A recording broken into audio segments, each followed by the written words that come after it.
আসসালামু আলাইকুম। তাসনিয়ার রান্নাঘরে সবাইকে স্বাগতম জানাচ্ছি। আশা করছি সকলেই আল্লাহর রহমতে অনেক ভালো আছেন। আবারও হাজির হয়ে গেলাম ভীষণ মজার চকলেটের স্বাদে চকলেট পুডিংয়ের রেসিপি নিয়ে।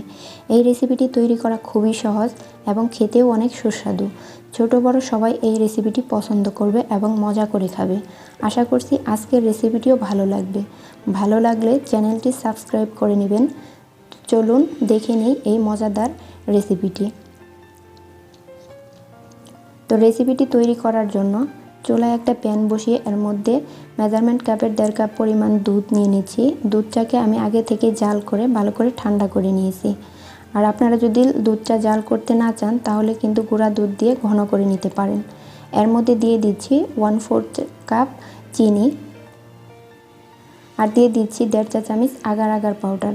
এখানে 1 কাপ দুধের জন্য 1 চা চামচ করে আগার আগার দিলেই কিন্তু পারফেক্টভাবে এই পুডিংটা সেট হবে।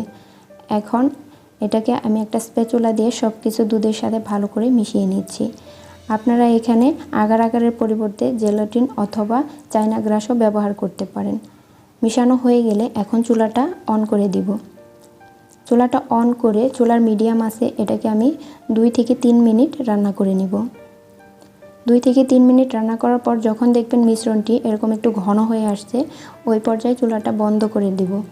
চুলাটা বন্ধ করে আমি যে পাত্রে পুডিংটা সেট করব সরাসরি সেই পাত্রেই তাড়াতাড়ি ঢেলে নিতে হবে। তো আমি এরকম একটা বাটিতে ঢেলে নিচ্ছি মিশ্রণটি। ঢেলে এখন এটাকে সেট হওয়ার জন্য অপেক্ষা করতে হবে। আপনাদের হাতে যদি সময় কম থাকে তাহলে নর্মাল ফ্রিজে রেখে তাড়াতাড়ি সেট করে নিতে পারেন। তো সেট হওয়ার পর চলে আসলাম। এই তো দেখেন আমার মিশ্রণটা সেট হয়ে গেছে। অপরদিকে চকলেটের লেয়ার তৈরি করার জন্য চুলায় একটা প্যান বসিয়ে এর মধ্যে মেজারমেন্ট কাপের 1.5 কাপ পরিমাণ দুধ আগে থেকে জাল করে ঠান্ডা করে রাখা দুধ দিয়ে দিচ্ছি। এর মধ্যে দিয়ে দিচ্ছি 1/4 কাপ পরিমাণ চিনি আর দিয়ে দিচ্ছি 1.5 টেবিল চামচ কোকো পাউডার। আপনাদের হাতের কাছে যদি চকলেট থাকে ডার্ক চকলেট তাহলে কিন্তু চকলেটটাও নিয়ে নিতে পারেন। আর দিয়ে দিচ্ছি 1.5 চা চামচ আগার আগার পাউডার। এখন সব কিছু আমি একটা স্প্যাচুলা দিয়ে ভালো করে মিশিয়ে নিচ্ছি। আপনাদের মিশাতে যদি সমস্যা হয় স্প্যাচুলা দিয়ে তাহলে কিন্তু হ্যান্ড উইক্স দিয়ে ভালো করে মিশিয়ে নিতে পারেন। তো মিশ্রণটি ভালো করে মিশিয়ে নিতে হবে। মিশিয়ে নেওয়ার পর এখন চুলাটা অন করে দিব। চুলাটা অন করে দিয়ে অনবরত নেড়ে এটাকে 2-3 মিনিট রান্না করে নেব। 2-3 মিনিট রান্না করার পর যখন এরকম ঘন হয়ে আসবে তখন এটাকে চুলা থেকে নামিয়ে নেব। তো দুধের এই পুডিংটা আমি একটা স্প্যাচুলা দিয়ে বাটি থেকে এভাবে আলগা করে নিচ্ছি।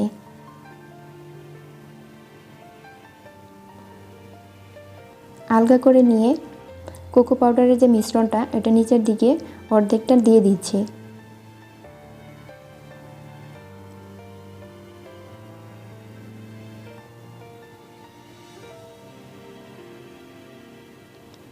দিয়ে দেওয়ার পর এখন চারদিকে সমান করে দিয়ে এটা মাঝখানে বসিয়ে দিচ্ছি। এখন বাকি যে অর্ধেক মিশ্রণ আছে ওইটুকু আমি উপর দিয়ে দিচ্ছি।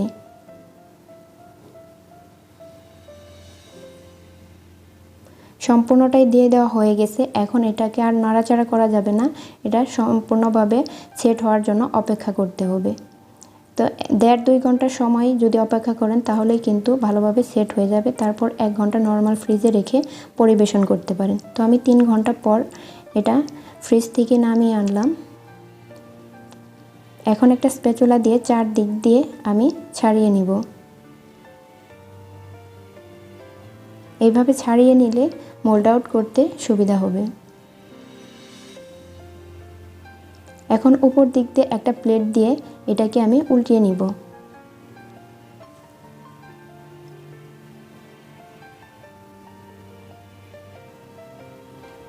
এখন বাটিটা উপর থেকে উঠিয়ে নিব।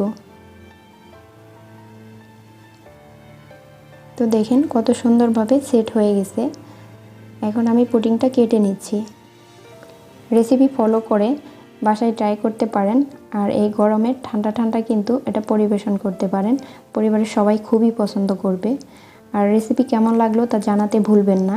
আর আমার চ্যানেলটি যদি এখনও সাবস্ক্রাইব করে না থাকেন, চ্যানেলটি সাবস্ক্রাইব করে পাশেই থাকবেন। আজকের মতো এখানেই বিদায় নিচ্ছি। দেখা হবে আমার পরবর্তী কোনো নতুন রেসিপির সাথে। ততক্ষণ পর্যন্ত সবাই অনেক ভালো থাকবেন। আল্লাহ হাফেজ। আসসালামু আলাইকুম।